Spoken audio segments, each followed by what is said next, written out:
inquisitorial history, that is the interaction between books and archives, as well as between readers and books and their reflection on the documentation preserved into the archive. In the archive, do you have any presentation? Do you have any presentation? Okay, so possiamo montare questa? Do you have any presentation? It's already on the laptop. Okay, good. So just a technical pause.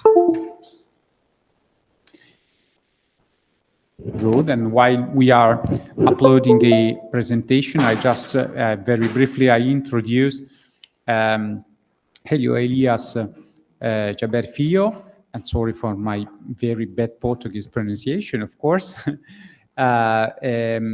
will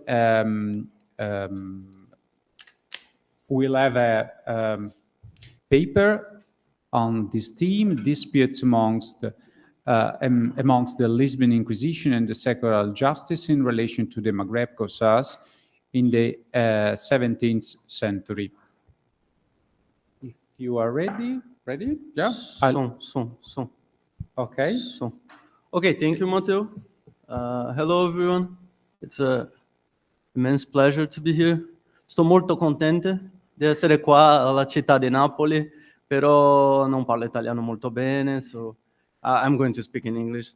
So I'm just like a PhD student. I'm about to become a candidate, but I'm still a student, okay? So this is my communication. You can see the title here. I don't think disputes was like a very good word. I think relations would be better, but okay. So just to be clear, when I say Maghrebi corsairs, I'm referring to what you call Barbary corsairs, or like corsari barbareschi, etc. Okay, so I had some remarks about the Lisbon Inquisition, but I think that it's not necessary here, okay? So this was my master's thesis. My advisor is Professor Daniel Strum in the University of São Paulo. It was about the identities of the corsairs through trials of the Lisbon Inquisition, like 200 trials. And I was trying to see how heterogeneous they were, how they operated, especially on the Atlantic, because Barbary corsairs, they are very well studied in the Mediterranean, but they also were very active in the Atlantic in the 7th century, and I wanted to know, I mean, what they were doing, who were these guys, and so Brazilian historiography has absolutely nothing about them. So I even had to like make my own word for referring to them, so that's why Maghrebi corsairs, Corsários Magrebinos in Portuguese. So this is my PhD. My PhD is about a series cases of mutinies on corsair ships. So the corsairs, the renegades, they took the Moorish ship, and these cases, they are put together over a series of trials. Like there are some mutinies that have only 3 or 4 trials. There are mutinies that have 15, 12 trials, etc. It depends on the number of mutineers. And so they are shared through the Lisbon Inquisition, Évora, Coimbra, and also Las Palmas in Las Islas Canarias. And so what strikes me the most is that they are split between this really small time, like 1621 and 1649. So that to me, that sparks something. And there's like a lot of things that I would like to do, especially to think about the coexistence of these multi-ethnic crews on the Atlantic, and etc. And so just to be clear, like this is the movement. I mean, you all remember Brodel, right? So he says it's like transbordo do corso.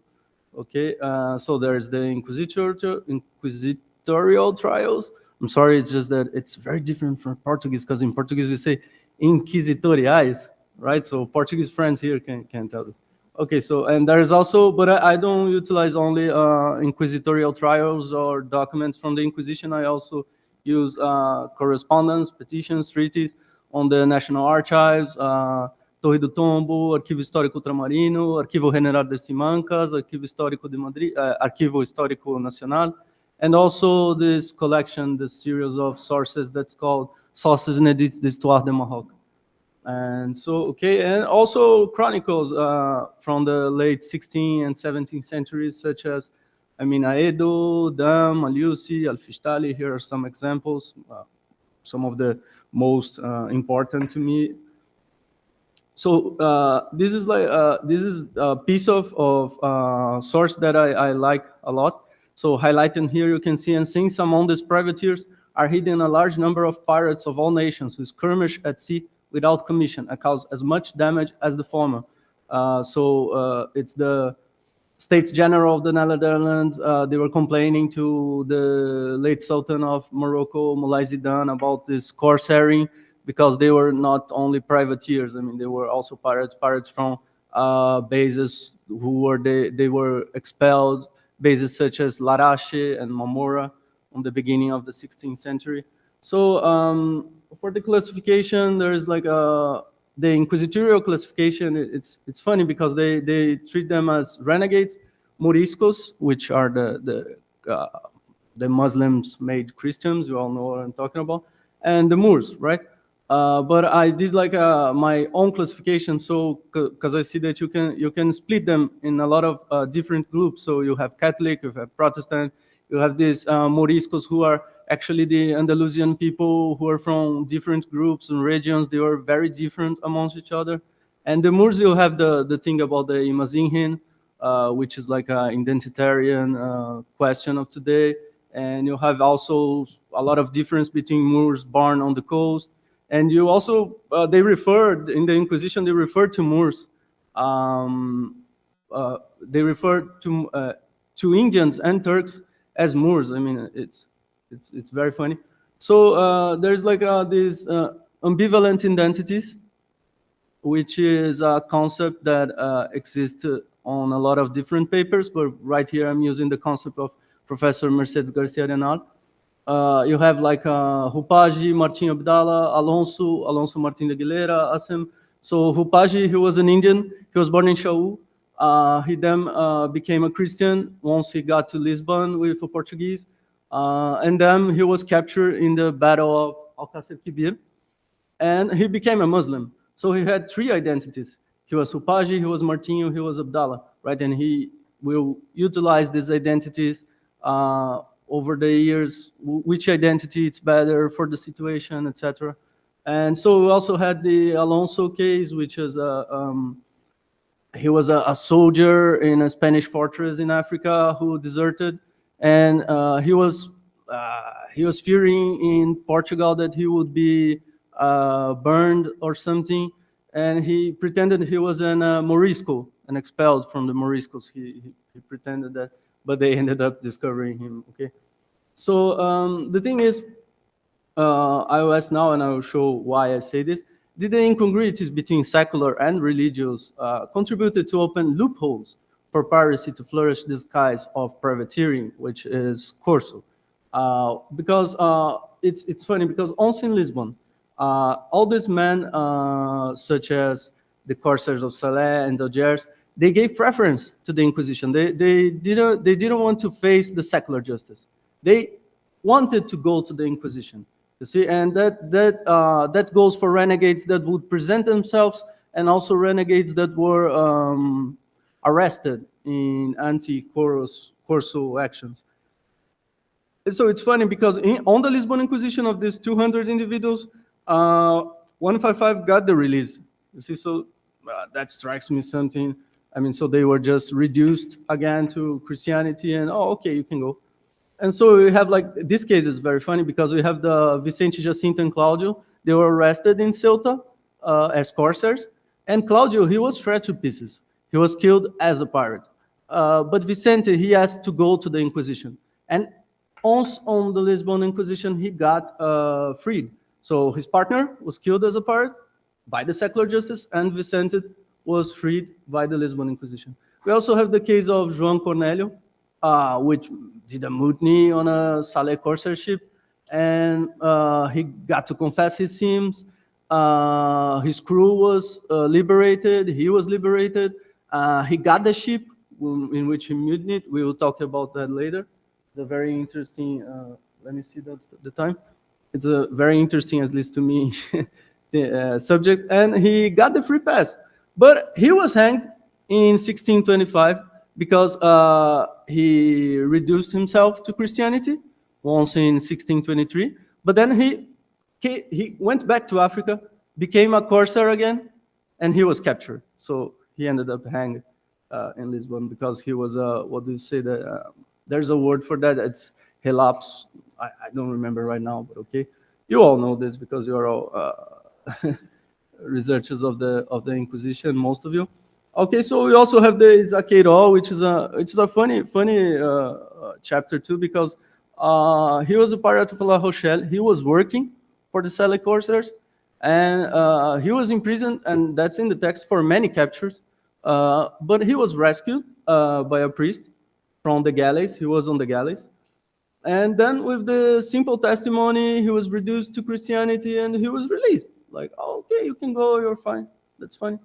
And we also have the case of Essen. I think I won't be talking about the case of Essen because I don't know if you have time, but it's also a very, very interesting case. Actually, I think I will speak about Essen. Yeah. So he was rescued from the galleys by a woman, you can see there, from Alfama. He was from Algiers, but he was a Turk. And the inquisitors, they asked for him to come to the Inquisition, like, hey, what are you doing in Alfama? Who are you? Why are you out of the galleys?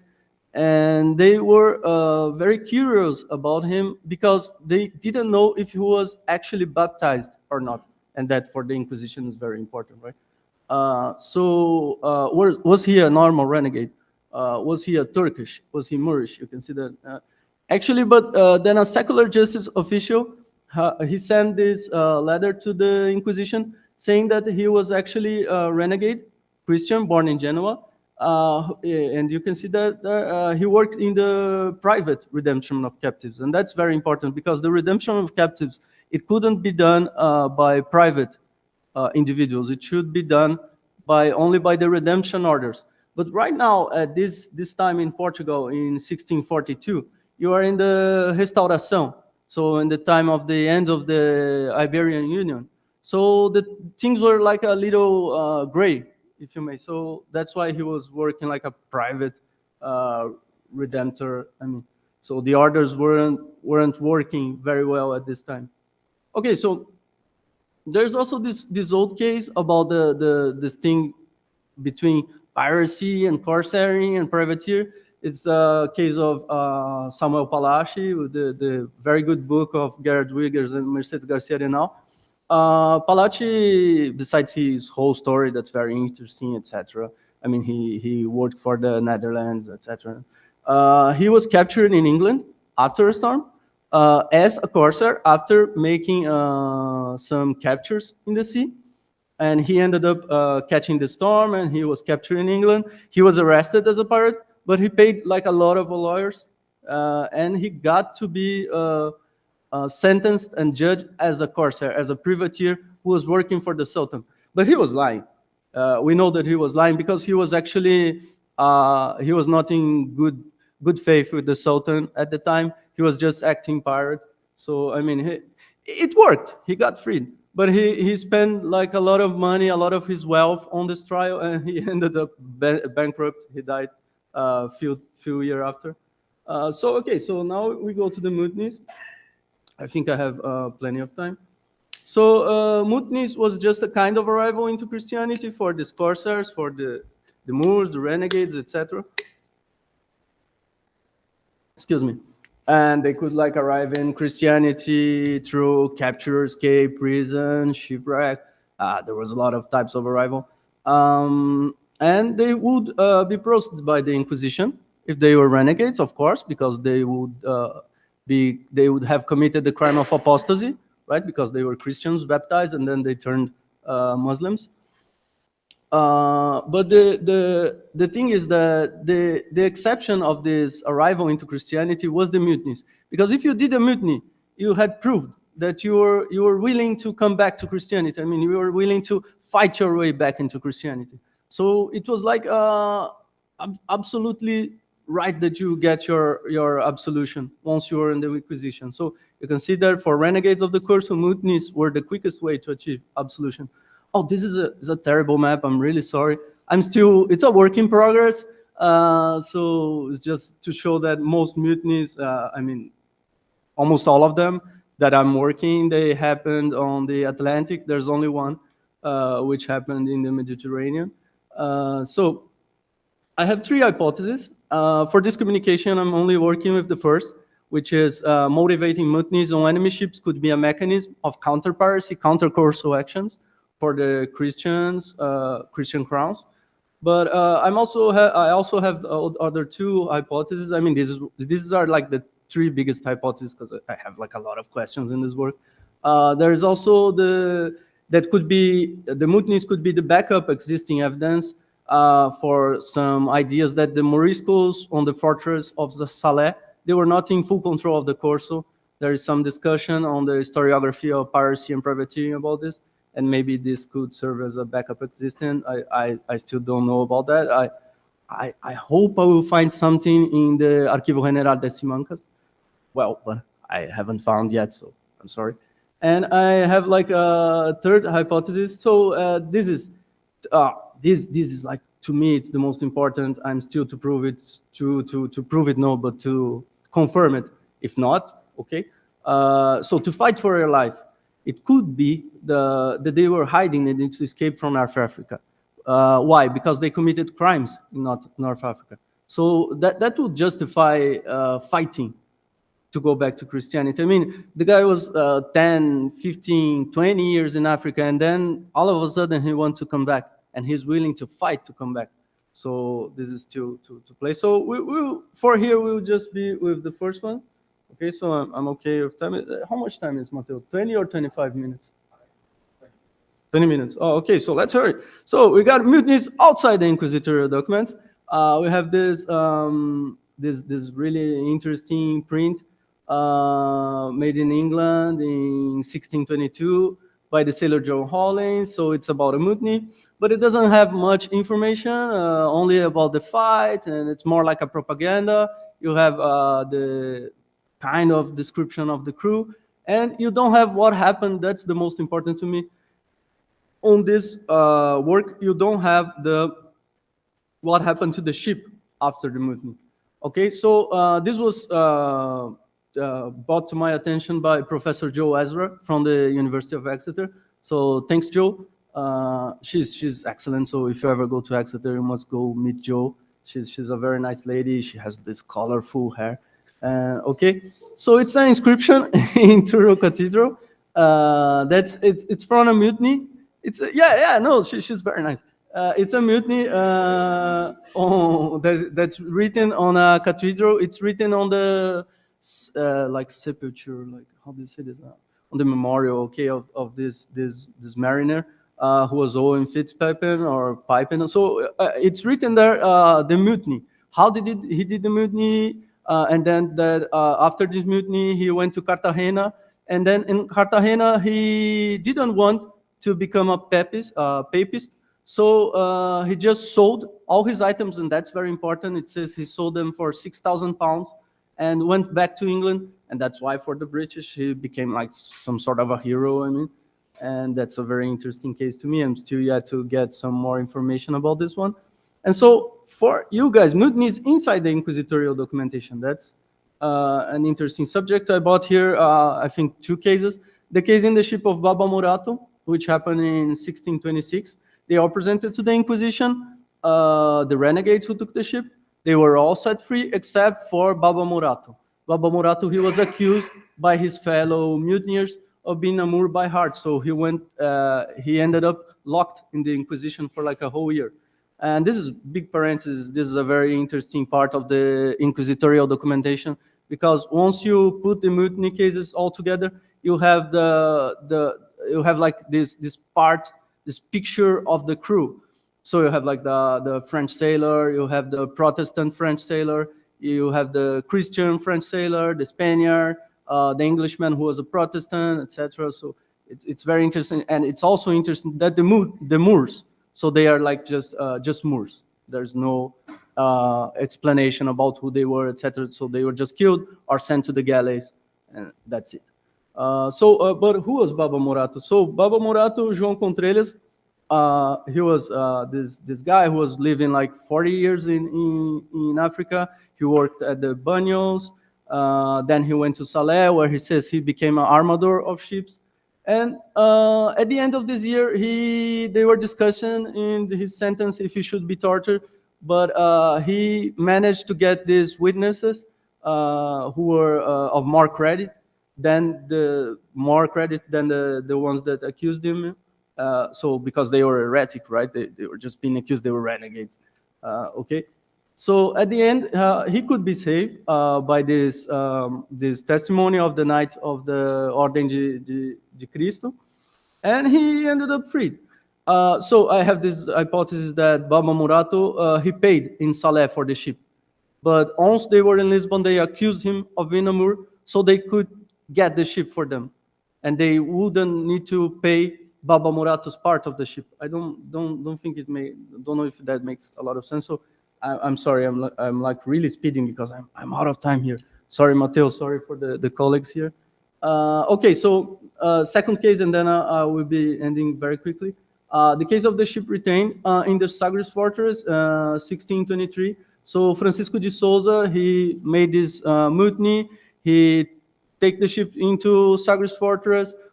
He was freed with his crew after some inquisitorial sessions. And then he took this petition written by the governor of Algarve, explaining the situation of the mutiny and asking the crown for the release of the ship, because the captain of the fortress, the Sagres Fortress, he took the ship for him.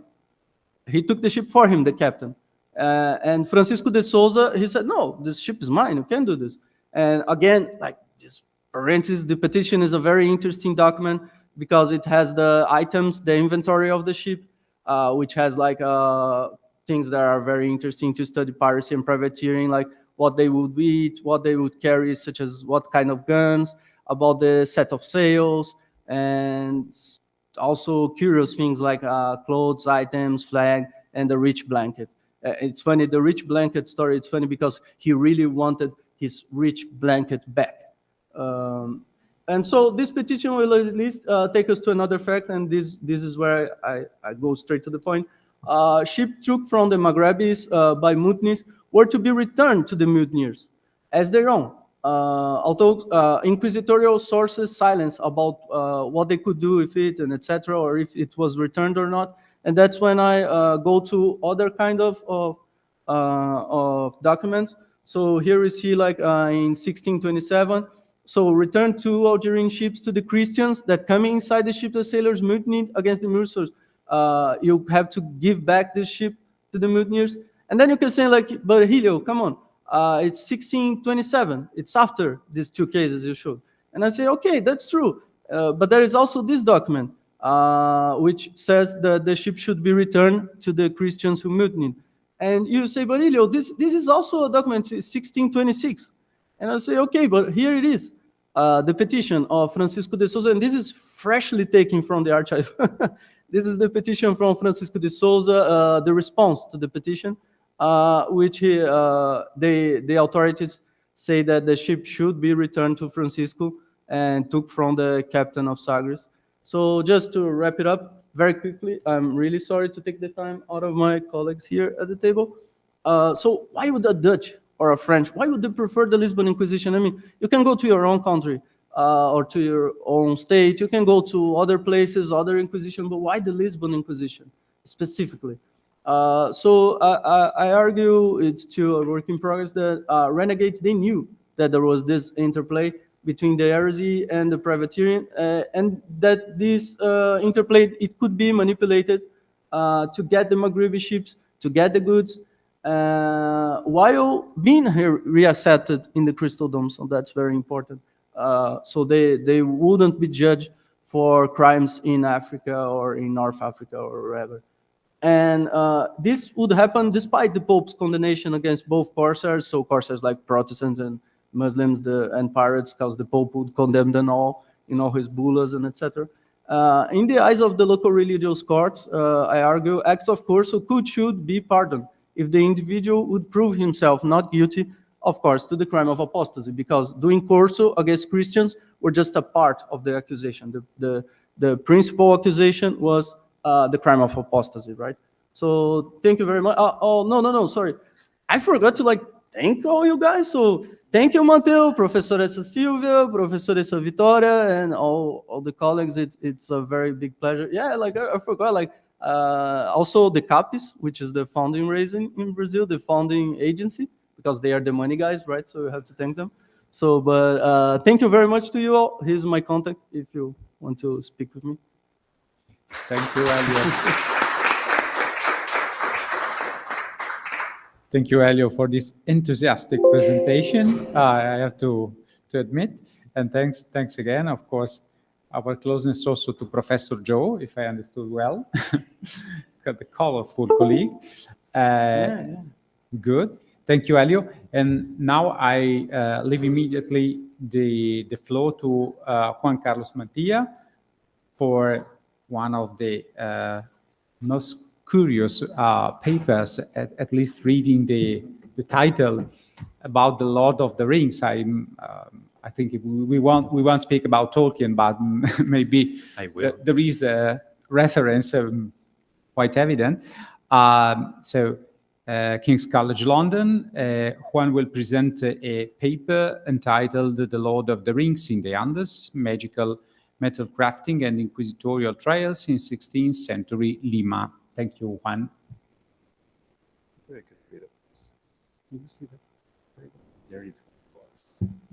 Hello, can you hear me?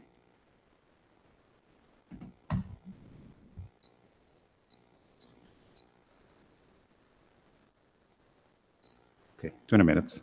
Thank you so much, Professor Tapeta, Professor Alcalá, Professor Fiorelli. I'm honored to be here sharing with so many remarkable historians an approach that, to set a methodological awareness, is not the one of a historian. My approach to an inquisitorial document is a literary one, through methods proper of what Anglophone universities called comparative literature, in dialogue with a broad set of written sources and critical theoretical principles. So bear with me. In a jagged mountain range famed across the world for its mineral veins, a mysterious man from an unknown land arrived during a tumultuous time of crisis. His past was surrounded by strange rumors, yet his charm and his charms opened him doors to the highest echelons of power. His knowledge of uninteresting magical arts, spoken of only in whispers, seduced the ruling elite. Through his mastery of arcane knowledge, doors opened and recognition followed. Once a part of the ruling circles, under an ancient ritual, he forged for his royal patron a set of rings inscribed with mysterious glyphs in a ciphered antique language that few dare to or even grasp how to pronounce. The craft was followed by chaos. The royal patron was found lifeless under ambiguous signs, his final days clouded by delirium and error. Whispers turned to accusation, and the craftsman of the rings was taken to prison and had to unveil the truth. But no, this is not the story that Amazon Prime Video has failed to narrate of Sauron, masked Thanatar, deceiving an elf to craft some rings of power. Long before Tolkien shaped from the fragments of the medieval lore, his story of the Rings of Power, another story of rings and fatal enchantments unfolded in another far land, not the Burdenshire, but the coastal desert city of Lima, the Spanish-Peruvian city of kings. The case concerns Pedro Sarmiento de Gamboa, his Rings of Power, and the inquisitorial trial that followed in the 1570s, carried out by the Peruvian Tribunal of the Inquisition, set in 1569 and holding for 40 years the jurisdiction over nearly the entirety of Spanish South America. Pedro Sarmiento de Gamboa was a Castilian adventurer of Galician descent in the Spanish Americas, ritual practitioner, navigator of the southernmost water, historian of the Incas, and a global explorer.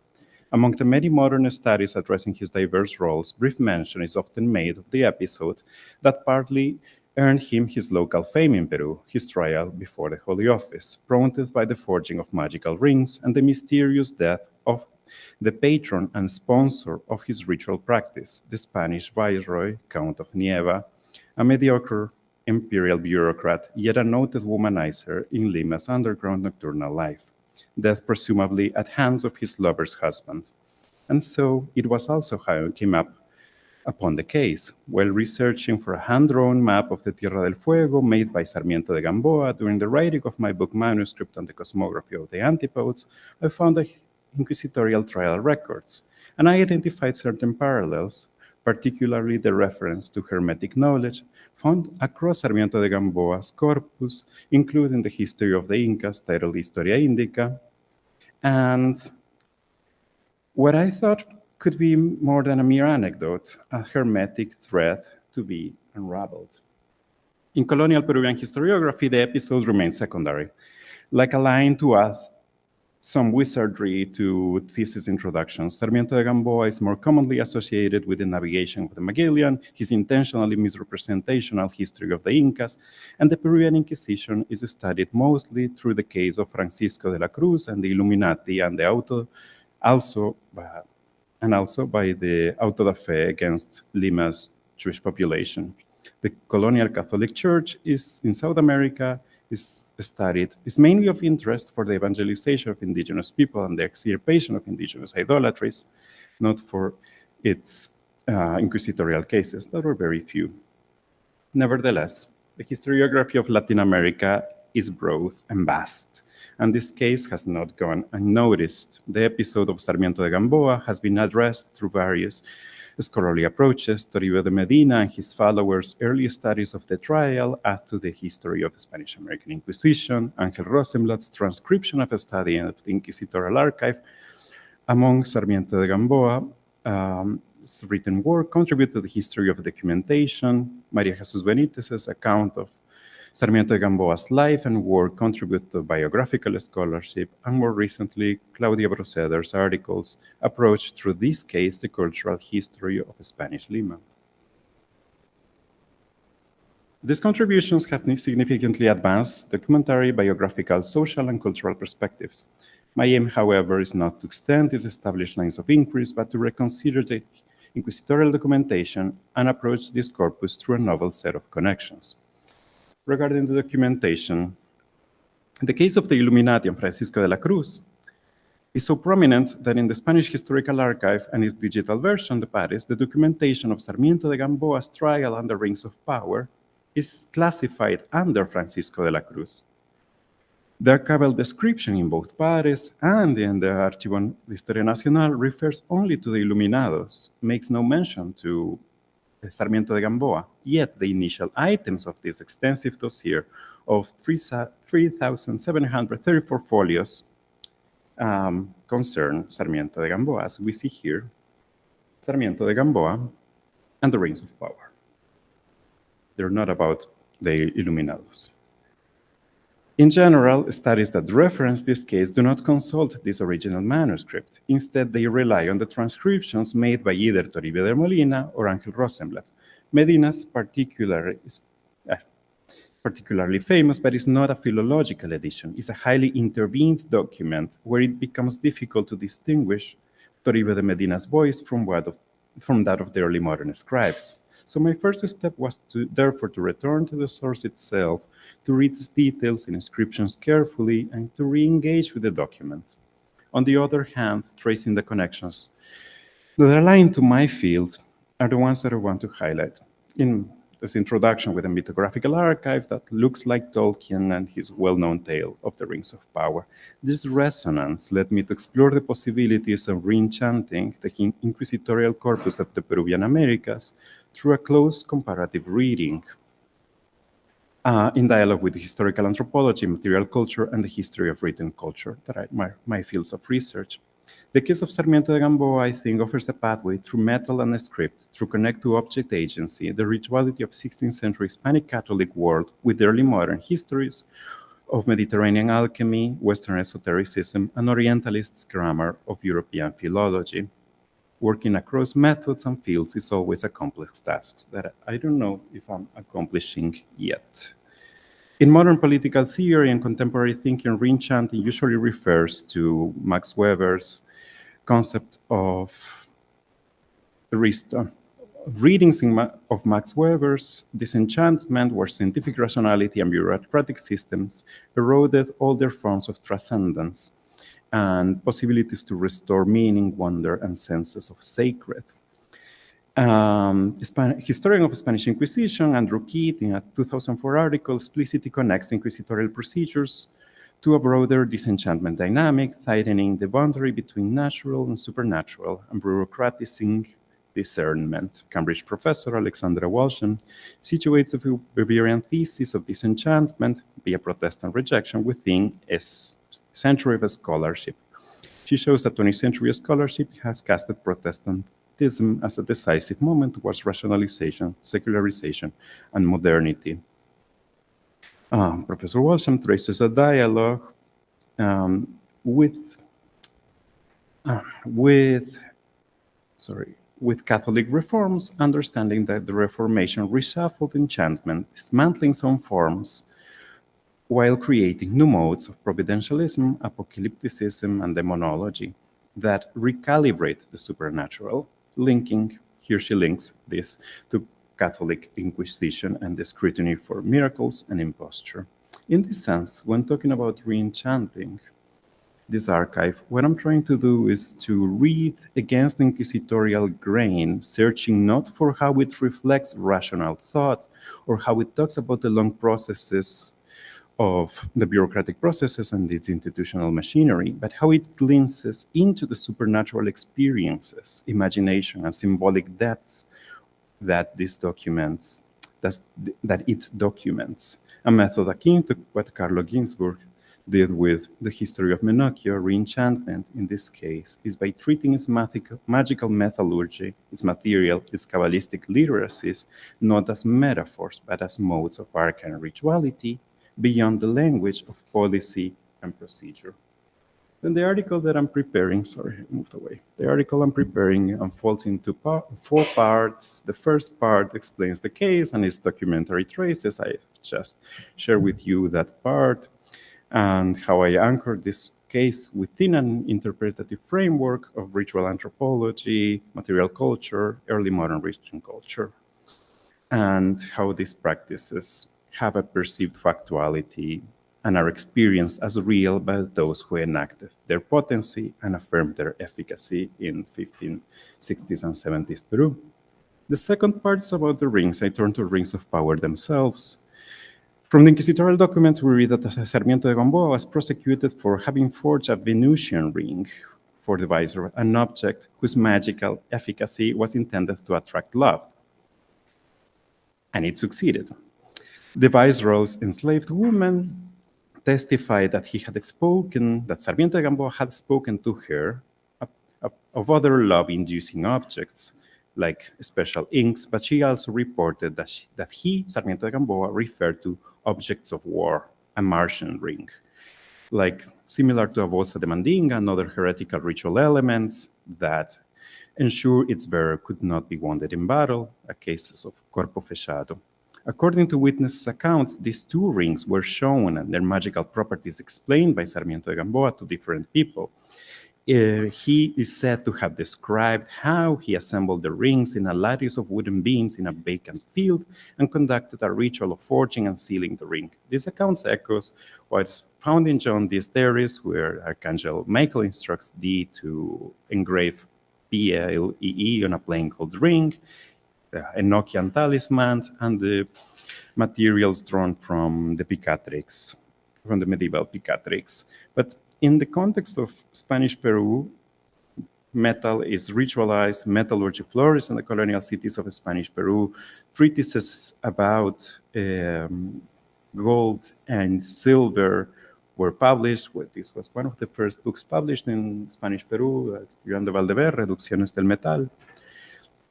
So what I'm trying to do here is how Sarmiento de Gamboa points towards a reactivation of the esoteric metallurgies that dialogue with this engineering, development of emerging metal engineering, mineral engineering. The Picatrix describes procedures for fabricating planetary talismans that I think is what Sarmiento de Gamboa is following. And this occult tradition, as part of a corpus of literature, similar to what Professor Gagliardi explores, Spanish heterodox literatures, has also a new life in Peru, generating an Andean afterlife of magical metallurgy. A question is, how can I study the materiality of lost objects, things that don't exist, seeing the rings as ancient objects in the sense proposed by Carlos Severi? No remnant of these rings exist, not a similar object, but the objects are carefully described. Their iconography and inscriptions can be seen through the documents, but the agency of the rings is not confined to their materiality, but also as carriers of inscription, objects of literacy. The case mentions a cuadernillo that was owned by Sarmiento de Gamboa, where he allegedly kept the models for the rings, the spells used in their forging, the ritual instructions, and the words in Chaldean language that were inscribed in the rings. From this particular, now lost object of manuscript written culture, I want to consider the relationship between writing, transcribing, inscribing, and their connections to hidden knowledge in early modern Orientalist philology and Hermeticism without a clear mention. These passages signal to a corpus of Chaldean vocabularies and polyglot Bibles produced in the Low Countries and circulating in Peru.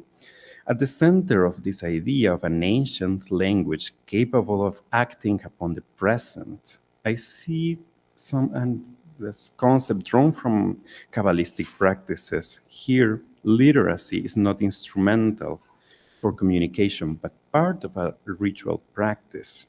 Wondering how a libellum of magical alchemy might have looked, drawing passages from the Picatrice annotated with reference to other treatises and the works of various practitioners, accumulating itself on a manuscript in a very perishable form. I came across at Benincasa Library at Yale with this thing on the right.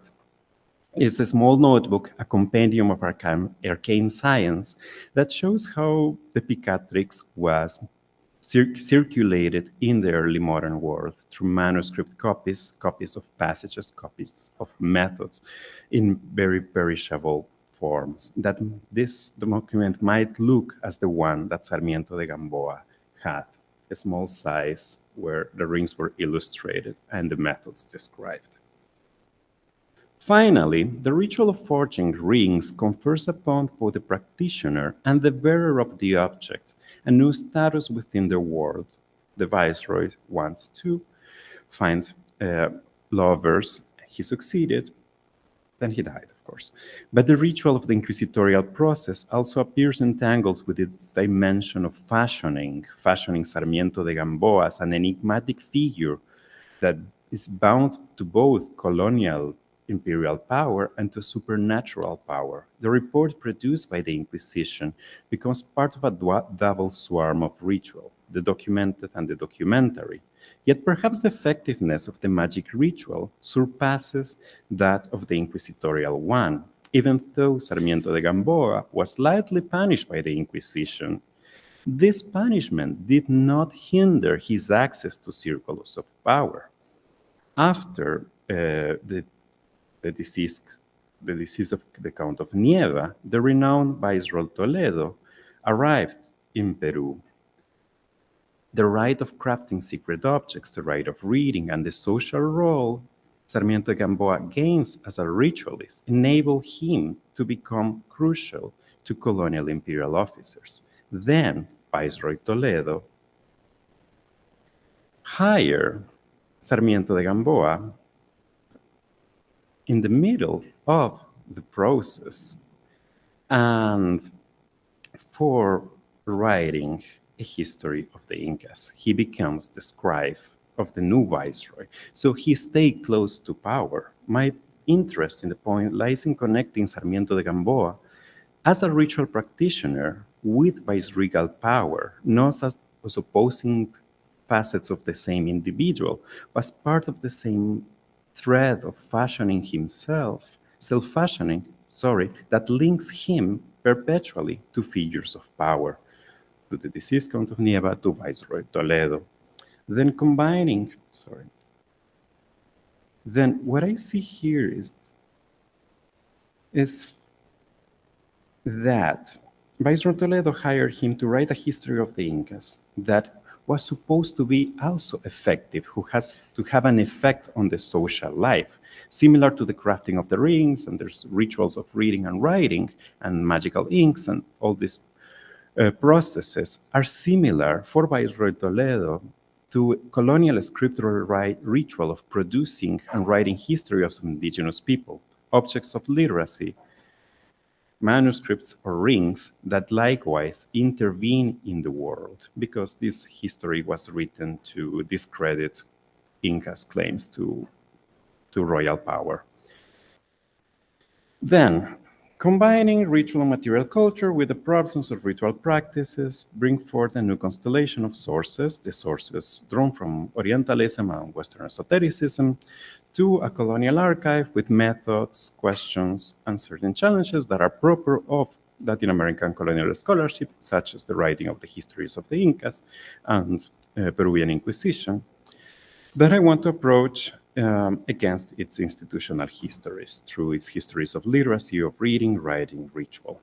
While integrating disciplinary methods is complex, and in a case such as the Peruvian archive, so narrow because the Inquisitorial archive in Peru is very narrow, I was thinking of a way of keeping this case in dialogue with contemporary literary scholarship, tracing its connections with Middle Eastern and Mediterranean sources, ideas, and principles, in a similar way of what Giuseppe Marcocci did with historical writing in his recent book, tracing the global scope of, in this case, magical practices. Ultimately, my aim is not a very ambitious, but a very disciplinary, selfish one. To rekindle this source, to imagine with it the ritual world of Spanish Peru. I mean, to draw these questions to draw this source to comparative questions and theoretical studies, and then to imagine Sarmiento de Gamboa enchanted by arcane teachings, like in that card. Thank you very much.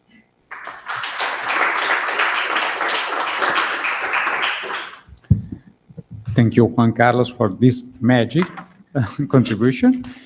Very, very interesting. And I think it's also interesting, at least in our view, and this was also one of the aim of this meeting, to see how different generation of scholars reflect on the same object in a very different perspective, and also, of course, taking into account their own training and experience or sensibility and so on. So it's very interesting, and a lot of, I think, questions regarding the interaction with between object and documents can also rise from this paper that we have just listened to. Okay, so we are at the last speaker of this session, and thanks for his patience and as well as for yours. Pedro Espinosa Melendez, University of Baja California, and his paper is about the Spanish Inquisition and California's missionary regime. And I leave immediately the floor to Pedro. Thank you. Thank you very much. Buongiorno tutti. Hello everyone. Buen día a todo el mundo. First, I want to say thanks to Silvia Topeta for the communication and the organizing committee for making this event possible and for accepting my proposal. This is my second time in Napoli, and I really appreciate the opportunity to be here. I must also apologize because usually I do not read my presentations when I participate in congresses. Additionally, this is the first time that I presented in English, which is not my native language. Even though I was born and raised very close to the US-Mexico border, my English-speaking skills are not the best. However, I will do my best to present a synthesis of my current research, exploring the relationship between the Inquisition and the California's missionary regime. There is a vast historiography that describes the missionary regime in both Californias. Beginning in the late 17th century and lasting until early 19th century, it was led by three religious orders: Jesuits, Franciscans, and Dominicans. Jesuit missions were established in the south of the peninsula, and they constituted what Ignacio del Rio called an exception regime, where the missionaries had authority over religious matters, but also over the soldiers and the few colonizers that settled in this territory. After 1768, when the Jesuits were expelled from the Spanish Empire, this regime was headed by Franciscans, who expanded the empire's northern borderlands, founding the missions of New or Alta California.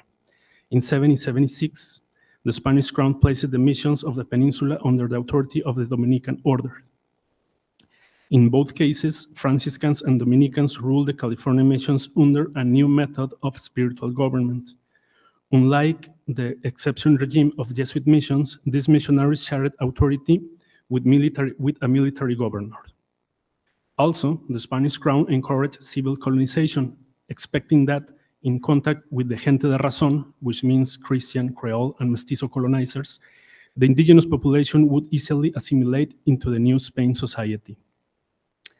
After more than a century of historical research, we have a clear understanding of the actors, institutions, and practices that shaped the lives of missionaries, indigenous people, and colonizers of this northwestern province of New Spain. Beyond the Christianization, the missionary regime had deep consequences for the indigenous people. Discipline, forced labor, and diseases led the southern population of the peninsula to the extinction over the 18th century. Similar effects, including everyday resistance and some violent insurrections, took place over a chain of mission from San Diego to the San Francisco Bay. Missions were active until the decade of 1830. However, and this is an important difference from other northern provinces like Nuevo León or Coahuila, we don't have clear information about the role of the Spanish Inquisition in both Californias. Recently, in 2024, the General Archive of the Nation in Mexico launched a new search tool to browse its files.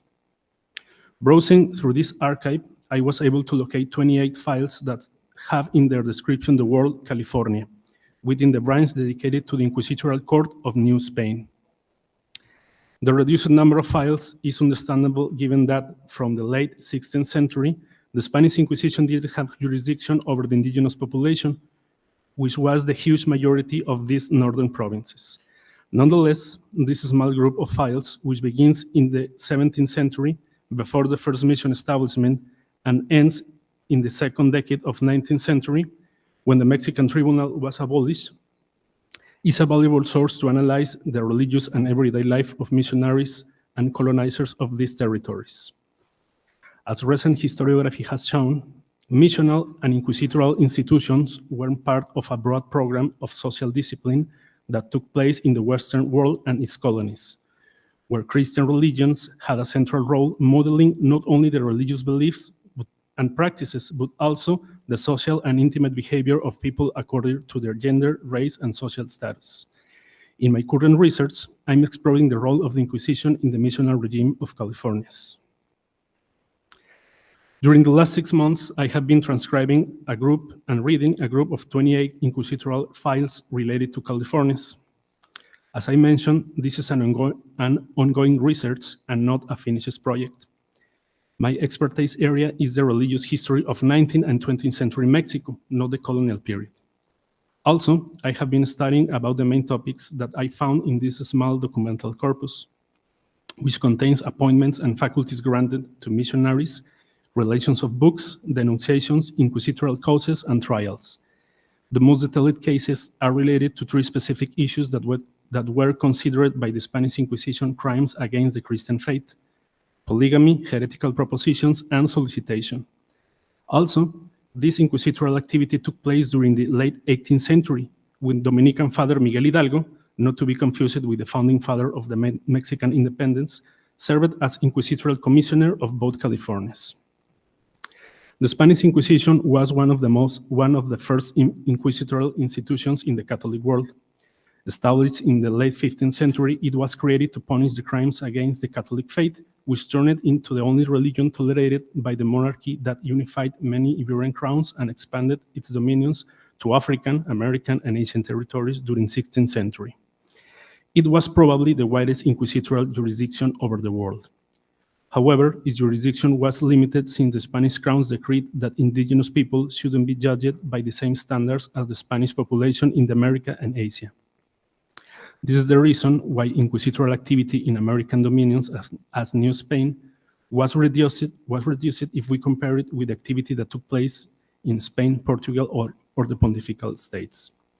However, the inquisitorial archives of New Spain have allowed historians of many generations to trace activities of this tribunal over 3 centuries. In many territories, including the Californias, the everyday operations of the Inquisition were carried out by inquisitorial commissioners. They were not full-time inquisitors, but clergy members who were commissioned to develop inquisitorial activity in a specific ecclesiastical jurisdiction when it was needed. In this case, I have found evidence of at least 5 missionaries who received this distinction. In 1717, Jesuit Juan de Ugarte was named Inquisitorial Commissioner of California. In 1777, this title was given to Dominican Vicente de Mora, and in 1786, Father Miguel Hidalgo was named in this charge. In 1795, Franciscan Francisco Lasuen received a provisional appointment, and his fellow Mariano Pagliara was named commissioner in 1890. Inquisitorial activity in California began before the missionary regime. In 1662, a mariner reported to the inquisitorial authority of Guadalajara that one of the explorers who discovered California was a Jew, but this accusation was not pursued. Also, I have no evidence of inquisitorial activity during the Jesuit period. The only possible exception occurred in 1764, when the Father Visitor Lamberto Hostel was informed of a self-accused bigamist in Puebla who told inquisitors that he got married in the mission of San Antonio Béjar in California. But this was a mistake because that mission is in Texas. Even though there was at least one Jesuit named Inquisitorial Commissioner in California, this lack of activity reflects the logic of the exception regime, where Jesuits restricted the civil colonization and controlled who traveled to the peninsula and served at the missions. 23 from the 28 inquisitorial files related to the Californias are dated after the Jesuit expulsion. The increase of the activity can be explained by the new method of spiritual government, which encouraged civil colonization and maritime communication between the port of San Blas and Californian missions and settlements. In the case of polygamy, the book inventories and the most of the accusation of heretical propositions are related to this population moving between the Californias and the Western New Spain. As I mentioned, the most detailed cases took place when Father Miguel Hidalgo served as Inquisitorial Commissioner. He was appointed to the position in 1768 and preserved it until the end of the century. However, he left Baja California in 1790. Technically, he handled 3 cases when he was assigned to the Santo Domingo convent in Mexico City, and one of these accusations was not related to the California missions. Taken together, these cases can be read as a symptom not only of the heterodoxies of the colonizers of the Californias, but also of the kind of inquisitorial activity at the end of the 18th century, when the accusations increased, but the convictions rarely occurred. In 1786, the captain of the Presidio of Loreto, José Joaquín Arrillaga, accused a man who lived in San José del Cabo, José Antonio Cortés, of polygamy. Based on the testimony of soldiers, mariners, and the parish priests of the towns of Compostela and Alamos, Father Hidalgo found that the accused was born in Compostela, where he was known as Antonio Rosalío Lángaro. He was first married with María Manuela López and had 5 children. Around 1780, the man abandoned his family and joined the troops of the Capitan Fernando Rivera y Moncada.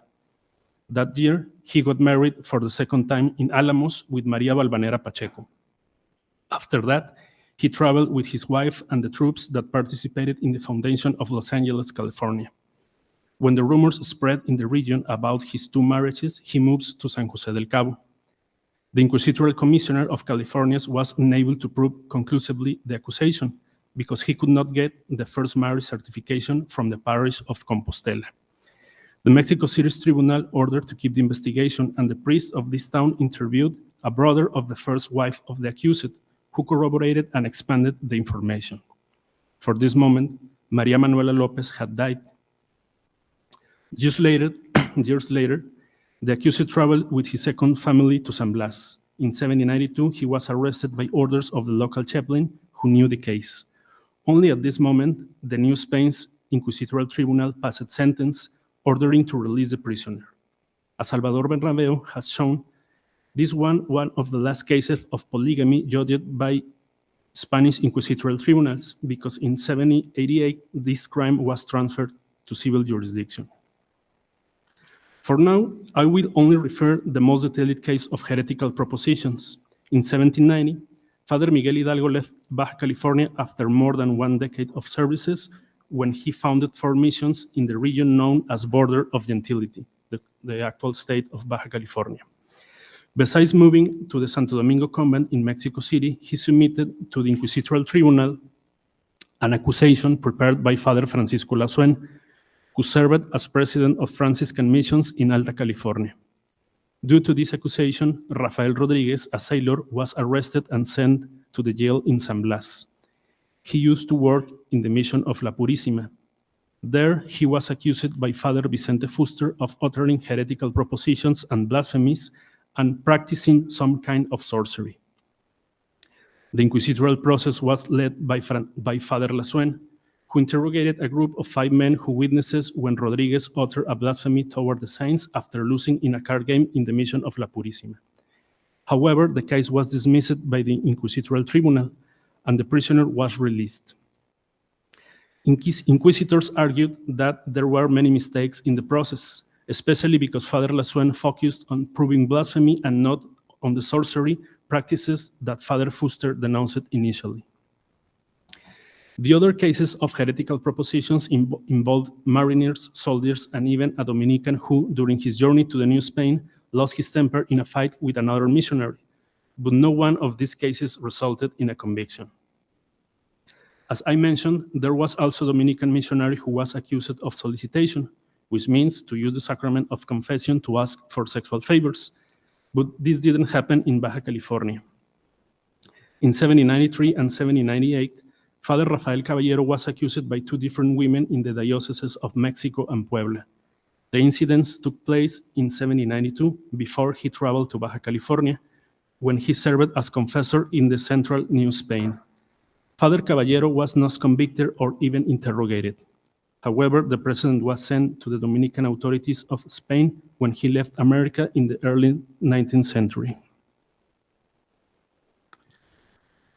Beyond the curiosity sparked by tracking the inquisitorial activity that took place in California, I'm trying to reflect on the relationship between 2 religious and disciplinary institutions in the core of the Spanish Empire that were present in its borderlands. Compared to the missions, its discipline, and its consequences on the indigenous people, Spanish Inquisition had a small role in the life of the missionary regime in California. However, this reduced activity, which didn't involve torture and never led to any convictions, allowed us to observe some aspects of the life of missionaries and colonizers in the late 18th century.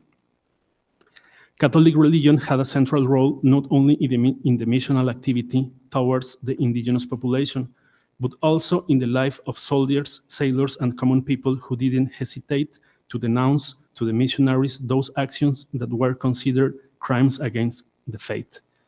At some point, these cases coincide with a broader pattern of inquisitorial activity in the New Spain during this century, when accusations increased but convictions rarely occurred. Also, the mobility of the missionaries, the people who were accused, and the witnesses reveals a paradox that some recent works have shown in the Californias. Missionary regime tried to convert indigenous population into sedentary people. However, missions and civil colonization transformed Spanish, Creole, and Mestizo settlers of these borderlands into a sort of nomadic population in constant movement through the western New Spain, the Californias, and the Pacific Ocean. Finally, I find interesting the contrast between these early research findings and the most well-known narratives about these 2 institutions. Since the second half of the 19th century, Catholic and civic narrative of California's past have presented missions and missionaries as heroes of civilization. Despite these narratives have been contested from different perspectives, not only from the lens of the Black legend, but also by academic historians and the memory of indigenous communities. Figures like Eusebio Kino and Junipero Serra hold a positive reputation in the memory of Mexican American and Mexican American Catholics, despite the vast evidence of discipline, violence, and rebellions under the missionary regime. On the contrary, nobody vindicates the Spanish Inquisition or inquisitors as edifying elements of the Hispanic and Catholic past of America, and there are good reasons for that. However, the limited role of the Inquisition in both Californias, especially if we compare it with the missions and missionaries and their impact on the indigenous population, also contributes to discussing in public history how this disciplinary institution shaped the social life of the Spanish borderlands. Thank you very much.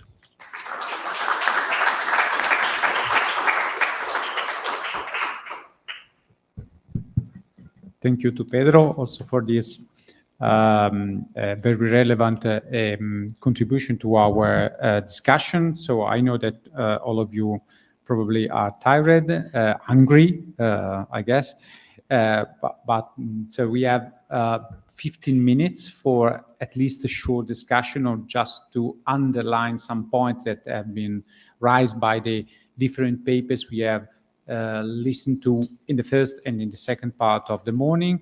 I don't want to break the ice or monopolize the discussion, so I leave the floor to you, to your question. I, of course, taken a lot of notes about the all the papers that were and are very rich. So, but I leave the floor to the audience before Pedro. Sorry, maybe with the micro because we are recording. Thank you very much to all of you. These two panels as showed how inquisitorial documents are extraordinarily rich. Not only to do the history of the Inquisition, quite none of you speak about the Inquisition, but speak or it showed how these documents are very important windows to study other realities, mutinies, missionaries, magics, sexual activities, lots of things. And this is very important. I think this is a trend that we are now seeing in the history of the Inquisition, which is very interesting. Well, I would have questions for all of you. Sorry, I would just make two small questions. One for Miguel. Miguel, can you elaborate a little bit more on the trials regarding the offenses against the Holy Office? Who were the agents of these and what type of opposition are they creating in Asia against the Inquisition? And the second question or a set of questions to Juan Carlos Mantilla. Well, you have a very interesting trial in Nantes. Two questions. First, did you guess if the trial was originally initiated by the Archbishop of Lima or by the Inquisition? This is important in terms of legal history. And the second question, did the Sarmiento, during the trial, referred explicitly to rings or just to circles? I'd recommend you to read a thesis that was defended last year about Portuguese early modern learned magic that also speaks a lot about the circulation of the Picatrix and other books in the Iberian Peninsula in America. But in the trials that were used in the Inquisition of Portugal, in Portuguese Inquisition, to study this, these type of magicians never speak about rings, but circles a lot. So that's it. We collect other questions. Okay, Massimo, and then we have a general answers. Thanks. Many thanks to all the contributors. Sorry for Professor Paiva, of course, told some some observations that I would like to do. So I agree with him. I just want to ask to Riccardo Bonafè if in your interesting work you are studying also the relationship between Inquisition activity and police activity, because we are in the first half of the 19th century, when police is, and the political police, it's a reality, also in the Roman state, in the church state. So there are relationships, there is any kind of superposition. Because I think that we have to keep in mind that we are going to a more complex way of studying the Inquisitions. We have to try to understand the interrelations between Inquisition and other courts, powers, and so on. And for instance, the relation by the contribution by Elio, where is Elio? Is very interesting, because you showed as the complexity also of the definitions, the renegades, not renegades, these crews composed by people from many realities, many geographic, many lands, and it is really, to me, I remember, for instance, when we talk, or historians talk about the armies, the national armies in the early modern age. And then when Parker studied the Army of Flanders, the Spanish Army of Flanders, so there was a lot of Italian, Irish, and a lot of people from everywhere, and a very small group of Spanish people. So the Spanish army was not a Spanish army. And the same problem is with this kind of documentation that shows how complex, how different, and also the play of identities. Which is a Moor, which is a Turkish. They were using words that for us have a mean, but in that time have had another meaning. So we have to try to understand a very complex, very complex issue. And I want only to remark with Juan Carlos Mantilla, the problem of the rings. Maybe you have to pay attention, because the rings, not only for the famous novel The Lord of the Rings by Tolkien, but the rings are, since the Middle Age, but also in the ancient times, in the Roman age, something very important at a cultural and religious level. So the use of rings is not something strange, it's quite normal. Of course, the rings, we have rings in every time, in every civilization, but it's interesting to understand how any chronological, cultural, religious framework conceived these rings, the significance they gave to the rings in some special moments and trials and so on. Because rings are something that, especially in the magic world, but not only, are very present in all the human cultures. Thank you so much. Well, thanks to all the speakers. Something like in between a question and a commentary, I think that crosses paths with all, or at least most, of the presentations. One dealing with the spatiality implicit or explicit in the archives or jurisdictions of the case studies. In some cases, like Gail, this was made quite explicit in the presentation as an issue, as something to deal with, to explain, but probably this might be a common path to be discussed and confronted with in our contributions. Thank you so much.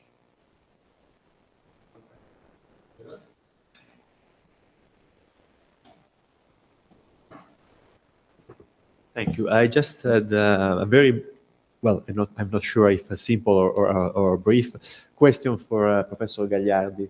How do you intend to fill in the gap between what the Valdez brothers wrote and what they actually taught to their disciples? Because taught to their disciples. So what they orally communicated with them, not leaving written traces. Because we know from the inquisitorial archives and trials that, there was a gap between the written doctrine and the oral doctrine in a way. And it was much more, how can I say, radical. Okay, so for example, all that Juan de Villafranca derived from the Valdez brothers, from one at least, so the anti-Trinitarian, let's say, trail is not reflected in their writings. There are some hints of psychopanicism in the commentary to the Gospel of Matthew, but just some hints. So yeah, it's just a general question concerning a very practical issue. Thank you.